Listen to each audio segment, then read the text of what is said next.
আপনাদের দাবিটা কি ভাই? আমি জানি না, আমার অভিভাবক জানে। তাইলে আপনি দাবি জানান কে? কারণ আমার সিঙ্গারা দিছে আর টাকা দিছে। ভাই ওরা টাকা দিছেন কে? দাবি জানানোর জন্য। আমাকে দাবি মানতে হবে। কিন্তু আপনাদের দাবিটা কি? এটা বুঝি না কি করবো, আমরা অভিভাবক জানি। আরে ওই অভিভাবকের বাচ্চা এদিকে আয়। আইলাম, কোন আপনাকে বন লাগতো না, আপনি ইন্টারভিউ লন। আপনাদের দাবিটা কি? আমাকে হাসিনা মারে ফেরত চাই।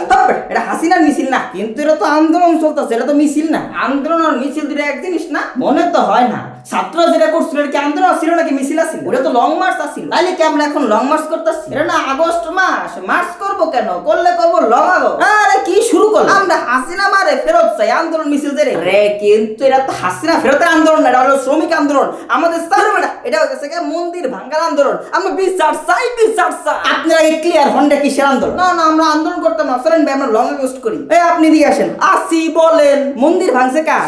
আবার মন্দিরে আপনার একার? মন্দির তো হিন্দুদের সবার হয়, একার হয় না, তাই নাকি? আপনি কি আসলে হিন্দু?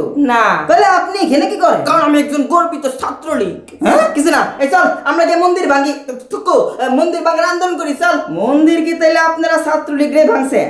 হ, এই নেন টাকা, কাউরে কিছু বললেন না, চুপ থাকে। আমার দেখা কি অসময়টি মনে হয় যে আমি ঘুষ খাবো, একদম ডলা দিয়ে দিব? আমাদের লিগদের উপর আপনি এখন আর ডলা দিতে পারবেন না। আমরা এখন হিন্দুদের ব্যানারে আছি। আমাকে ডলা দিতে আসলেই আমরা কয়ে দিব, দেখেন সংখ্যালঘুদের উপর আক্রমণ করে। হায় রে, এই কাহিনী। মজার ব্যাপার কি জানেন? হিন্দু বাড়িতে যেগুলোতে হামলা হয়েছে এর বেশিরভাগ হিন্দুরাই আগে আওয়ামী লীগ করতো, এই জন্য হামলা হয়েছে। হিন্দু বাড়ির থেকে মুসলিম বাড়িতে বেশি হামলা হয়েছে আওয়ামী লীগ করার জন্য। এখানে হিন্দু মুসলিম কোনো বিষয় না, কিন্তু এটা আমরা ষড়যন্ত্র বানা লাইছি। আমরা ওই আওয়ামী লীগগুলোরে হিন্দুদের ব্যানার আইনা লাইছি, তারপর গুজব ছড়াইছি। ইন্ডিয়ারা যেমনি গুজব ছড়াই যাচ্ছে, আমরা এখন আপনাদের সেফ।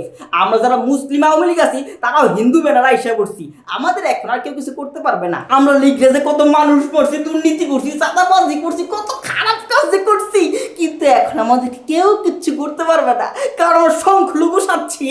অরিজিনাল হিন্দুরা তোমাকে ফাঁদে পা দিয়ে অনেক বড় ভুল করে ফেলতেছে। ওরা বুঝতেই পারতেছে না তোমরা হইলা সাপ, তাদেরকে ব্যবহার করে তাদের কি দংশন করবা।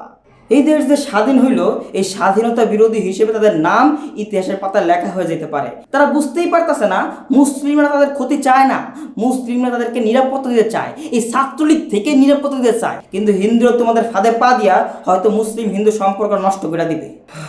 কিন্তু আমি বিশ্বাস করি যে হিন্দুরা ঠিকই বুঝবে যে তাদেরকে গুটি বানায় একটা ষড়যন্ত্র চলতেছে, আর তারা আমাদের সাথে একসাথে হইয়া এই ষড়যন্ত্র মোকাবেলা করবে ইনশাল্লাহ।